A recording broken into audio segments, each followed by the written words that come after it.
एक तुलना अंगद जी महाराज ने और दी है, पतंगे के साथ भी इसकी तुलना की है। एक तो खर है, गधा है, और दूसरे तो पतंगा है। पतंगा मूर्ख है, वह भले ही अपने आप को बहुत बड़ा मानता है या कुछ सोचता है जैसे तू सोच रहा है, पर वह है मूर्ख। क्यों? प्रकाश के पास जाता है, दीपक के पास जाता है, तो दीपक के पास दो चीजें हैं, एक तो है प्रकाश और दूसरा है दीपक के पास उसकी दाहक शक्ति। काश समझदार होता तो दीपक के प्रकाश से लाभ लेता और जलता ना, वह मूर्ख तो जल जाता है। तू भी इसी प्रकार का मूर्ख, तूने अपने ज्ञान सदुपयोग किया हुआ होता। साधक जनों, संत महात्मा कहते हैं हमारे ऊपर जिसके मन में ये वृत्ति है उनको कहते हैं जो विषयाशक्ति को उतना ही महत्वशाली मानता है जितना भगवत नाम की आराधना को, तो संत महात्मा कहते हैं ये उसकी खर वृत्ति है। बात तो ये करने वाली है ना, हमें उस गधे से क्या लेना है?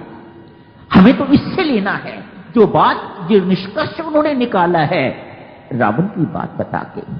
यदि हम साधक जितने भी यहां बैठे हुए हैं, हमारा आकर्षण विषयों के प्रति उतना ही है यदि इतना भगवान नाम के प्रति, तो संत महात्मा कहते हैं ये खर वृत्ति है। कहां भगवत नाम और कहां विषयों के प्रति आकर्षण, कहां विषयों के प्रति आसक्ति, कोई आपस में तुलना नहीं।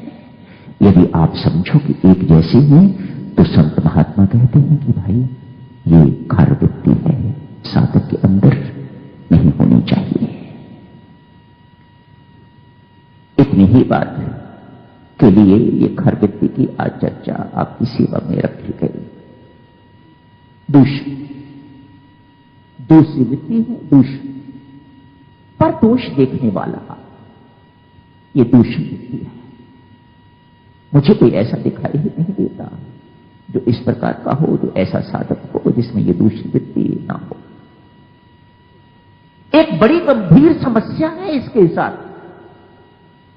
दूसरों को दोष देखने वाला, दूसरों के दोष बखान करने वाला, देखने वाला व्यक्ति अपने दोष देखने बंद कर देता है।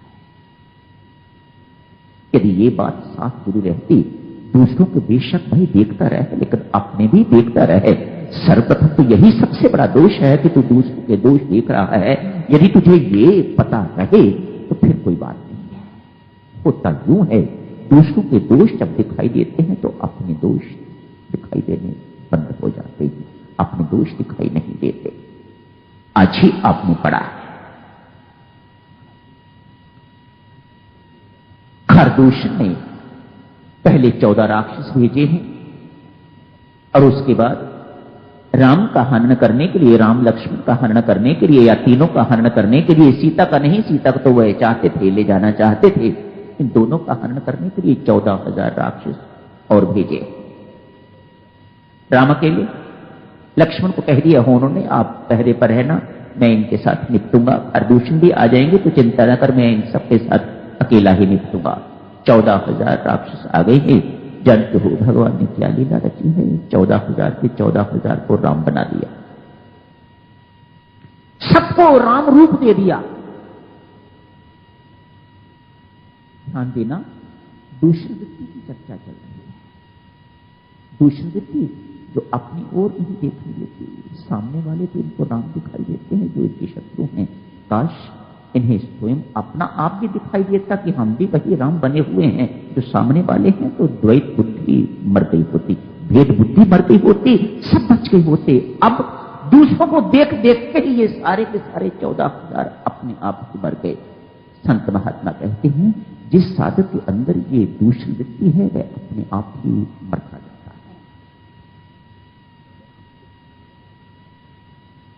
वह अपने आप ही भीतर खत्म होता जाता है, उसकी कमाई अपने आप ही नष्ट होती जाती है, वह अंदर से बिल्कुल खोखला होता जाता है, वह इस वृत्ति के कारण अपने आप ही सूख के राख हो जाता है, जल के राख हो जाता है, सूख के कांटा हो जाता है, उसके अंदर कुछ नहीं रहता, वह नाम की कमाई खत्म हो जाती है।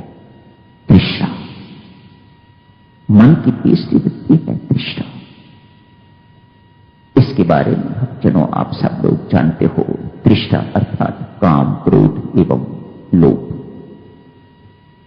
इसके साथ ही ये प्रसंग समाप्त करने की इजाजत दीजिएगा। आगे की चर्चा आप बहुत पढ़ चुके हैं। कल दूसरे सर्ग के आगे चलेंगे। इसी बीच भगवान राम शबरी के घर भी हो आए हैं। सुग्रीव के घर नहीं जाना उन्होंने, किसी के घर नहीं जाना, शबरी के घर चले गए हैं। सबको कहेंगे मैंने व्रत लिया हुआ है, प्रण लिया हुआ है कि मैं किसी के घर नहीं जाऊंगा। तो कोई पूछे कि शबरी के घर क्यों गए, तो कहते हैं वहां तो मेरी भक्तनी रहती है, और जहां मेरी भक्तनी रहती है वह घर नहीं होता, वह तो आश्रम होता है। आश्रमों में तो मैं जाता हूं। भरद्वाज के आश्रम गया था, वाल्मीकि महाराज के आश्रम गया था, शबरी कभी आश्रम में गया हूं, उसके घर में मैं नहीं गया है। तो उसकी कुटिया बेचारी थी और कुछ नहीं, लेकिन भगवान शबरी के घर को आश्रम कहते हैं। मेरी भक्तनी वहां रहती है। यही समाप्त करने की इजाजत दें भक्तजनों। बहुत बहुत धन्यवाद। परमेश्वर कृपा सब पर, राम कृपा बनी रहे। भक्तजनों जाप करो, जाप करो, और हर माला के बाद मेरे राम उस दयालु कृपालु से हाथ जोड़ के प्रार्थना करो, परमात्मा ये जितनी वृत्तियां हैं, ये जितने विकार हैं, जितने दुर्गुण हैं, मेरे राम इनसे तेरे सिवा हमारी कोई रक्षा नहीं कर सकता है। हमें कोई नहीं बचा सकता। हमें बचा के रख परमात्मा, हमें बचा के रख। पाही माम त्राही माम, मेरे राम त्राही माम।